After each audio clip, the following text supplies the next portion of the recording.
समय पहले की बात है। एक औरत की बेटी बहुत आलसी थी। वह अपनी माँ के कहने पर भी चरखा नहीं काटती थी। एक दिन माँ को गुस्सा आ गया और उसने उसकी पिटाई कर दी। वह जोर जोर से रोने लगी।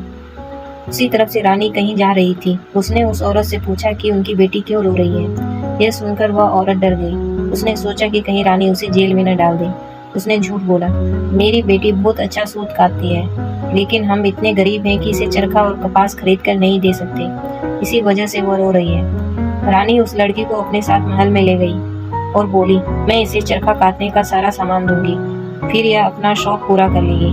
रानी ने महल में उस लड़की को चरखा और 3 कमरों में भरा हुआ कपास दिखा दिया, जिसका धागा उसे तैयार करना था। अगर तुम सारा कपास काट दोगी तो मुझे पता चल जाएगा कि तुम कितनी मेहनती हो। तब मैं अपने बड़े बेटे से तुम्हारी शादी करा दूंगी। रानी ने उस लड़की से कहा। ज्यों ही रानी वहां से गई, वह लड़की खिड़की के पास बैठकर रोने लगी। वो सोच रही थी कि इतना सारा कपास वो कैसे काट सकेगी। तभी अचानक उस लड़की को खिड़की पर 3 औरतें दिखाई दी। एक औरत के पैर सपाट थे, दूसरी औरत का निचला ओंठ बहुत बड़ा था और तीसरी औरत का अंगूठा चपटा था। तुम क्यों रो रही हो? उन्होंने लड़की से पूछा। लड़की ने उन्हें सारा कपास दिखाकर अपनी परेशानी के बारे में बताया। एक औरत बोली, हम तुम्हारी मदद करेंगे, लेकिन तुम्हें हमें एक वादा करना होगा। तुम्हें शादी की दावत में हमें भी बुलाना होगा। सबके सामने कहना होगा कि हम तुम्हारी रिश्ते की बहनें हैं। अगर हम तुम्हारे साथ खाने की मेज पर बैठे तो तुम शर्मिंदा मत होना। दूसरी औरत बोली। उस लड़की ने हामी भर दी और वे खिड़की के रास्ते से महल में आ गई। उनमें से एक औरत ने अपने सपाट पैर से चरखे का तकवा चलाया, दूसरी अपने ओंठ से कपास भिगोने लगी और तीसरी धागे को बढ़ते हुए अपने अंगूठे से उसे चपटा करने लगी। फिर देखते ही देखते तीनों औरतों ने बड़ी तेजी से अपना काम शुरू कर दिया। वह लड़की उनकी फुर्ती को देखकर आश्चर्य में पड़ गई। उसने कभी किसी को इतनी तेजी से कपास काटते हुए नहीं देखा था। वे सारा दिन काम करती रहती। वह लड़की उनके लिए थोड़ा थोड़ा भोजन छिपा लेती थी। वे उसे खाकर फिर से काम करने लगती।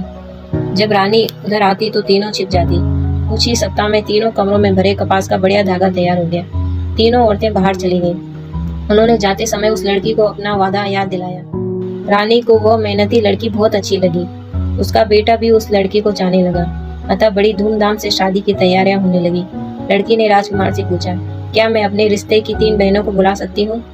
राजकुमार ने हामी भर दी। शादी की दावत में वो तीनों औरतें आईं। राजकुमार ने उन्हें देखकर पूछा कि उनके अंग इस तरह से कैसे हो गए, इतने सपाट पैर, बड़ा होंठ और चपटा अंगूठा। तीनों ने कहा, बेटा यह सब चरखा चलाने के कारण ही हुआ है। यह सुनकर राजकुमार डर गया। उस दिन के बाद उसने राजकुमारी को फिर कभी चरखा चलाने के लिए नहीं दिया। राजकुमारी ने अपनी उन तीनों मुंह बोली बहनों का साथ कभी नहीं छोड़ा। जब महल में बच्ची का जन्म हुआ तब भी उन तीनों को दावत में बुलाया गया। वे उत्सव में जी भरकर नाची।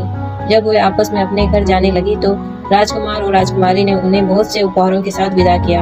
राजकुमारी तो उनका एहसान कभी नहीं भूल सकती थी। हेलो फ्रेंड, आपको यह कहानी कैसी लगी? अगर अच्छी लगी हो तो लाइक और सब्सक्राइब जरूर कर लें।